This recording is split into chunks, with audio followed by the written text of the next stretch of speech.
On tonight's North Fulton Prep Rally, the football season is behind us, so now it's time to turn our attention to the hardwood. We preview the 2012 boys basketball season.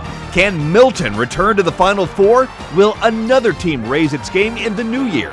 We answer those questions, plus take a look at some of the top players from around North Fulton and the marquee matchups you don't want to miss. It's all coming up on NFPR right now. Comcast presents your source for North Fulton High School sports. This is North Fulton Prep Rally. Hello and welcome to another edition of North Fulton Prep Rally, your weekly high school sports program featuring the very best from around North Fulton High Schools. I'm Brian Wise, joined alongside by Nathan Shutter, and you can catch us year-round here on Comcast Channel 25, weeknights at 6, 8, and 10. And Nathan, the basketball season is in full swing. There's a lot to be excited about when it comes to hoops here in North Fulton. Yeah, it should be another great year. We'll see if Milton can get back to the Final Four and see if another team can step up around the region. I think it's going to be a very balanced year in Region 6. All right, look forward to that. So now let's take a look at some of the teams, and we're going to start with the boys here around North Fulton. And we start in Region 6 5A with an always dangerous Milton Eagles. Of course, the Milton Eagles go 29-3, 12-0 in region last year. They were off to a good start this year. Unfortunately, they had to forfeit 3 games because Union Grove transfer Charles Mann was ineligible. He is back eligible now, and he's back in the fold, but they had to forfeit those 3 games. No region games, so 3-0 in the region to start, which is very good. Of course, they were the runner-up last year in 5A, looking to get back there again this year. How about Roswell? Roswell, 14-16 overall last year, 6-6 in the region. They were a number 4 seed from Region 6. They've already won 6 of their first 8 games this year, so they're looking to be getting off to a very hot start. Last year was their first state tournament appearance in 8 seasons. If they keep going the way they are, they'll make that 2 in a row. A very good team early on. And Centennial. Always a threat here in the region, 16-12 last year, 9-3 in the region. Of course, they were the runner-up to Milton. Only losses this year to top 10 teams, so they have probably more losses than they want, but it's a very good team, so no shame in that. They lost in the second round last year to the eventual state champions, Norcross. Got off to a slow start last year, but finished very strong to get into the state playoffs. How about the Raiders? Another good team here in Region 6. They were 17-8 last year, 8-4 in the region. They just missed the state playoffs. They lost to West Forsyth in the region tournament, and a pretty big upset there. They beat West by 26 in the regular season finale. So just kind of some bad luck there in the region tournament. Region tournament's so crucial. Once again, this is a good team. They look to get back this season. And Northview. I think this is going to be one of the top contenders in the region. See if they can go up against Milton. They were only 9-16 last year, 5-7 in the region. Lost to Roswell in the region tournament to be eliminated from the state playoffs. They have 8 seniors this year, including Kyle Meyer, their 6'10" center, big-time player, and Evan Jacks at guard. This is a team that's looking to make a push, if not for the region title, number 2 or 3 seed. Okay, now Milton's ruled this region over the last couple of seasons. What do you think are they another favorite this year? I think until somebody proves that they can beat Milton, that Milton is the favorite. They lost a ton of talent, Julian Royal, Dijon Parker, Shannon Scott, so much talent, but they replaced them. Evan Nolte, big-time player. Shaquille Johnson will have a much bigger role this season. A couple of transfers, Charles Mann, Tevin Glass, they're top 150 players in the nation. So Milton's going to be very good, and they've already proved it early in this region schedule. They've blown out Centennial and Northview, 2 teams that are looking to contend with them. So I think Milton is the favorite until somebody says otherwise. I agree with you there. Now the 5A teams may steal the headlines, but we also have some pretty good boys teams in 4A and all the way down to single A. And we start with the Chattahoochee Cougars. Chattahoochee had a great season last year, 25-5 overall, 14-3 in the region. They won 7 straight to start the season this year, so off to a very good start. They were the region's 7-4A runner-up last year. Look to win that region this year, and I think that's going to be crucial if they're to make a deep run in the state playoffs. A lot of talent coming back. They lose their inside presence to Frost and Skillingstad, but Jerron Blossingame, Marcus Terry, big-time players for them. Johns Creek. Off to a tough start this year. Last year finished 11-15 overall, 5-10 in region. Only 2 wins this season, none of them in region so far. A little bit, they lost a lot of guys, a lot of seniors off last year's team. This is only their second year in the program, and the football team, we saw them step up and be able to make the playoffs. I think that the basketball team, they're going to struggle, but they'll be good in the next couple of years. How about Wesleyan? Always a contender in single A, 25-5 overall last year, 8-1 in the region.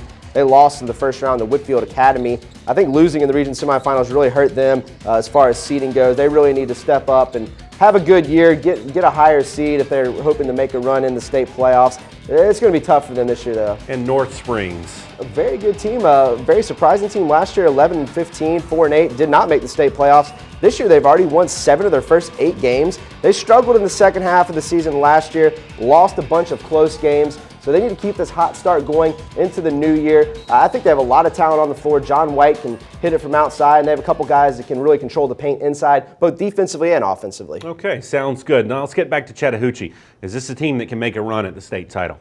I think they can, and I think they'd probably have a better chance of making a run in 5A, to be honest with you. I think if they played in the same region with Milton, it'd be those two really duking it out for a region title. Milton still might have the edge, but in 4A, where Chattahoochee is, they're going to have a lot of obstacles to overcome, with Miller Grove looking for their 4th straight state title. That's going to be a tough team to face if they have to face them in the playoffs. The important thing is win your region, get them a good seeding, and you don't have to face teams like that until the quarterfinals, semifinals, and that's the best case scenario for Chattahoochee. If they can avoid the good teams early on in the state playoffs, they have a chance to make a run and possibly win a state title. All right, look forward to that. Now, North Fulton has become a hotbed for college recruiters over the past several years, and this season is no different. So let's take a look at some of the top players on the hard court for 2012, beginning with Chattahoochee's Jared Blossengame. Yeah, Jerron, he's the catalyst for Chattahoochee if they're gonna make a run this year. Averaged 23 points per game last year, 9 rebounds per game, and 3 block shots per game. He's already committed and signed to go to Clemson University next year.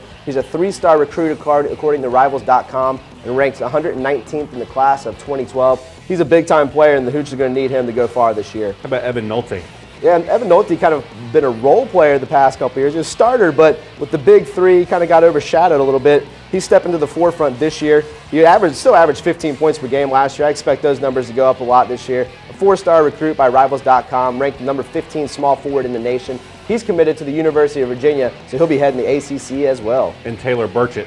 Yeah, I think he's going to be a very important player to Roswell if they're going to repeat last year's success. And so far, so good, off to a hot start. He averaged almost 15 points per game last year. He scored over 20 in 8 games. He's the team captain. This is his 4th year on varsity. He's committed to Louisiana Monroe, so he'll be a college player at the next level next year. And Northview's Kyle Meyer. Yeah, the big guy, 6'10" center. He's gotten better and better every year we watched him play. His offensive game has really developed. Always a threat on the defensive end when he's controlling the paint.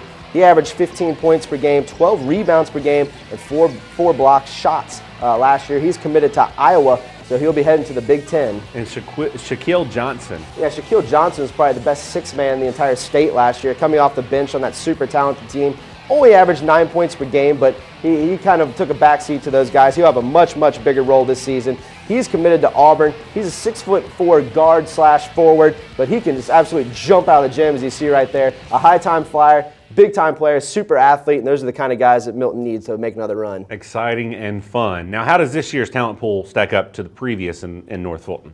I think it's just as good, if not better. I mean, we've had the Julian Royals, the Dejan Parkers, and Shannon Scotts who stole headlines the past couple of years, but I think it's more even across the board. Not only do you have the big-time D1 recruits, but I think you have a lot of guys that will be playing at the next level. You have the Pac Twins at Centennial, who we didn't even talk about, but they're big-time players over there. I think there's 1 or 2 players that will be playing in college next year on every team in the county. All right.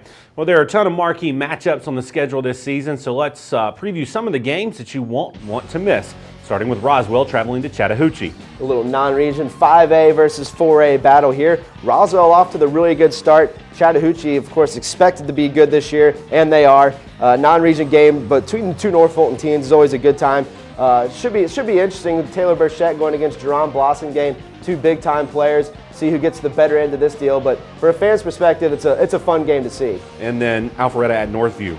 Now this will be an important region game. These 2 teams have done battle the past couple years. Alpharetta swept the series last year. I don't think it's going to be as easy this time around. I know that Northview lost Erica Peck, which I think is going to hurt them, not having him at point guard. He transferred back to Etowah, but with Kyle Meyer, Evan Jackson, the rest of the crew over there, they're going to be a tough out this year. North Springs at Grady. This is going to be a tough game for North Springs and kind of a barometer to see where they stack up against the rest of the region. Grady off to an undefeated start in their region. They'll get a home game later in the season, but I think it was kind of see where you stack up, see if you can compete with the top dogs in the region, and know where you stand heading into the region tournament. The Milton at Wheeler. This is always a great game against pits 2 powerhouses against one another.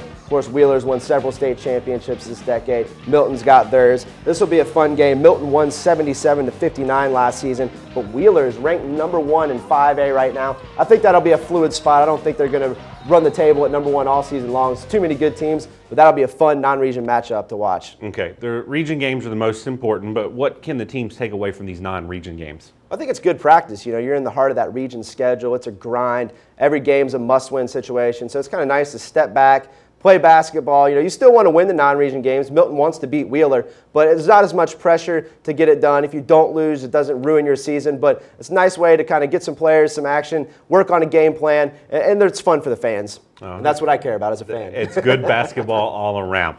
All right, that'll do it for this week. You can catch us back here on Comcast Channel 25 next week for game highlights and features. Be sure to like North Fulton Prep Rally on Facebook and also follow us on Twitter to see what's happening on this show. For Nathan Shutter, I'm Brian Wise. Thanks for watching, and remember, we'll see you under the lights.